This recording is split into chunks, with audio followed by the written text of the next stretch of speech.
Jangan Anda merasa jauh. Persoalanmu bisa menghimpitmu, tapi Tuhan jauh lebih besar daripada permasalahan. Tuhan kita itu problem solver nomor 1 di dunia. Troubleshooter yang tiada duanya. Dia akan selesaikan persoalan kita. Yang percaya katakan amin. Mari kita buka sama-sama firman Tuhan di Matius pasal 11 ayat 28-30 dengan judul Yesus selesaikan persoalan kita. Saya baca ya, tidak banyak ayatnya, hanya 3. Marilah kepadaku semua yang letih lesu dan berbeban berat. Aku akan memberi kelegaan kepadamu.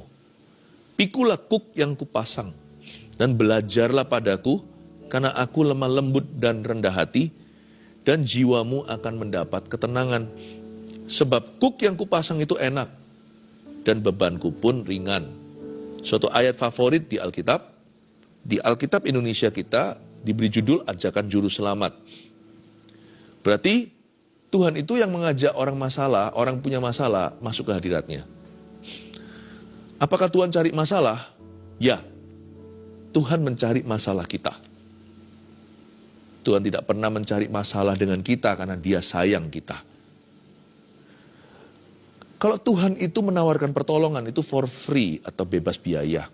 Mana ada di dunia ini jasa tanpa harga.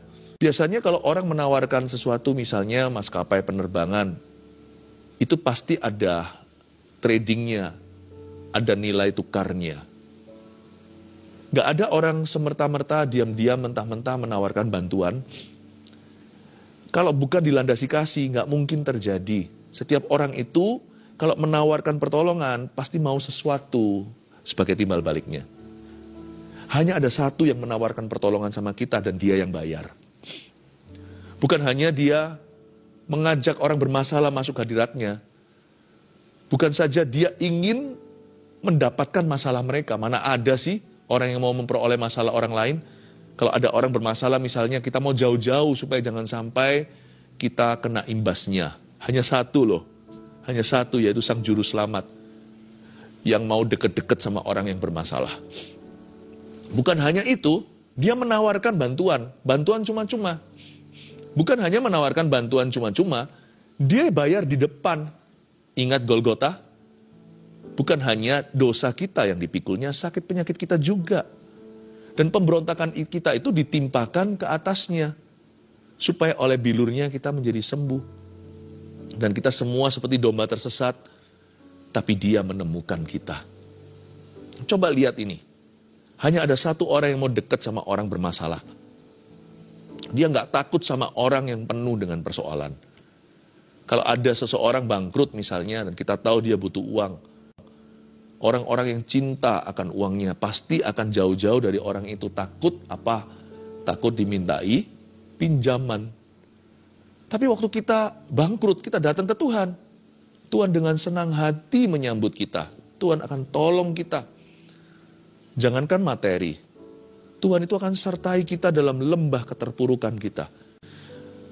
Tapi kalau kita ditemani 24 jam sehari, 7 hari seminggu, 365 hari setahun, Dia terus berada di sisi kita, bantu.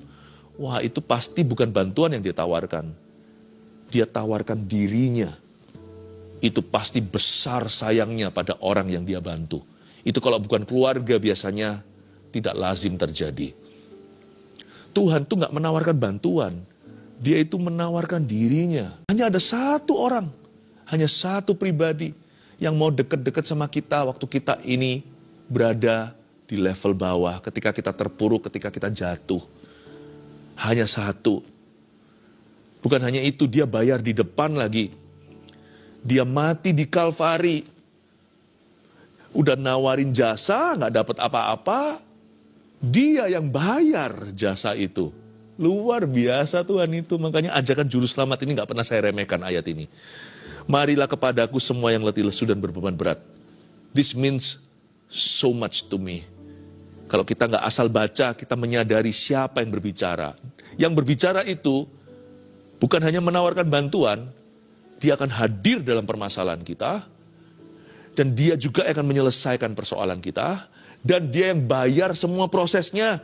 Di depan lunas terbayar sudah.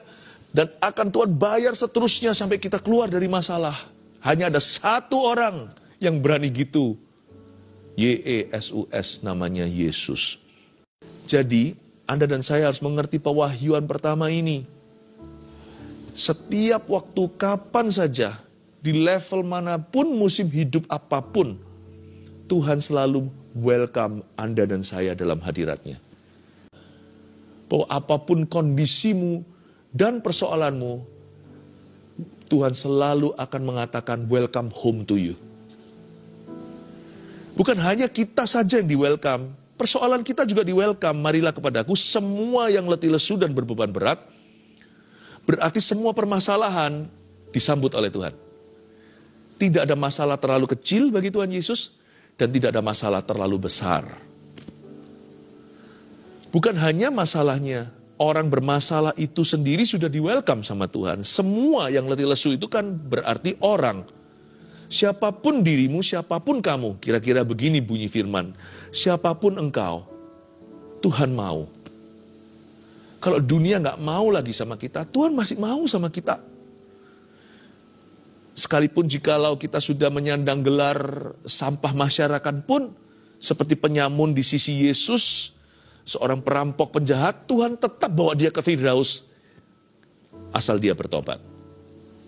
Tuhan mau ampuni kita. Tuhan mau memberi kita lembaran baru. When the world rejects you, Jesus still wants you. Waktu dunia menolakmu, Yesus masih mau. Karena itu gak ada alasan untuk bunuh diri ya. Tuhan masih bisa pakai sampah. Tuhan bisa daur ulang kita. Tuhan bisa mengubah kita. Tuhan masih bisa transformasi.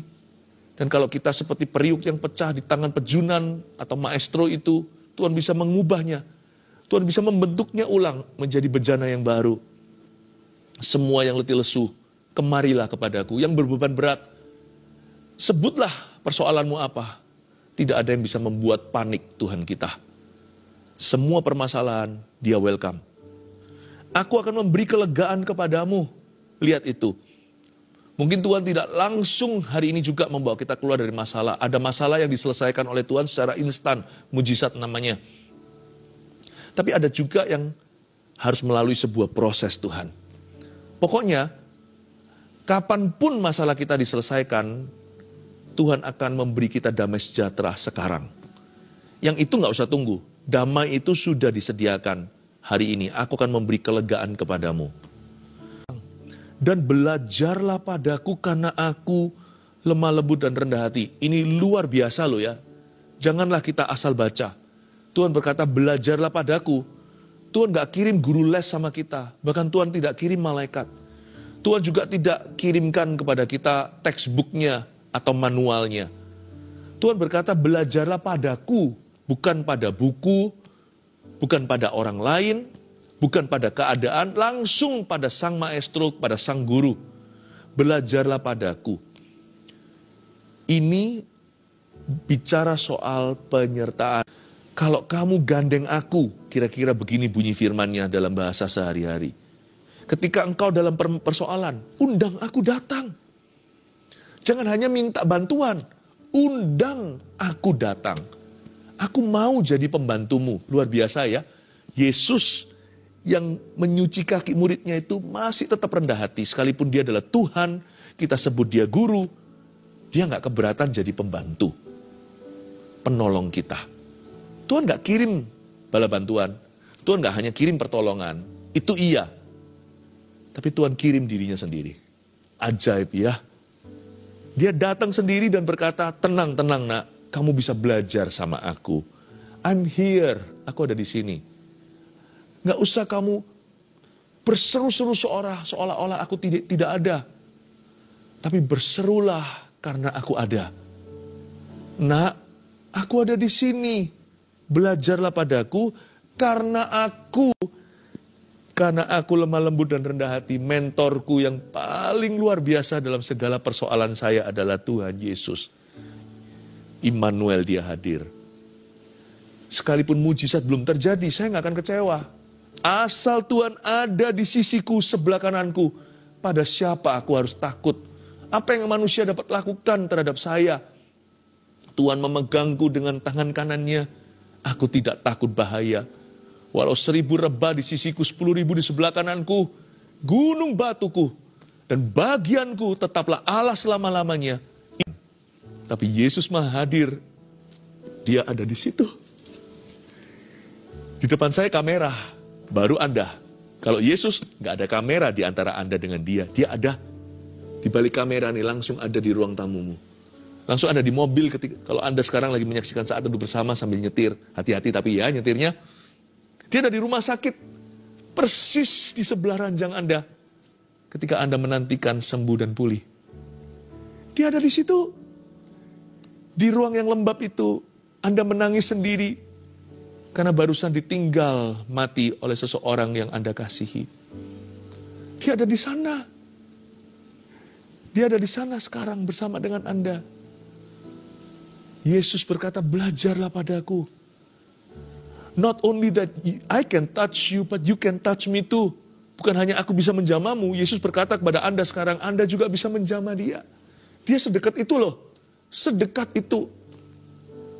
Karena Yesus beri kita damai terus-menerus tidak henti. Meskipun masalah silih berganti. Dan Tuhan memberi kita kekuatan yang cukup untuk menanggung persoalan kita. Ketika masalah kita kecil, dia berikan kita kekuatan yang proporsional. Ketika masalah kita besar, dia beri kita kekuatan yang jauh lebih besar. Jadi masalah kita tidak bisa lebih besar. Yang bisa lebih besar adalah hadirat Allah dalam hidup kita. Yesus beri damai, Yesus beri kekuatan. Tenanglah, persoalanmu akan selesai. Sebab Tuhan Yesus tidak pernah meninggalkan orang yang mencari dia. Terimalah kekuatan yang baru, terimalah urapan yang baru.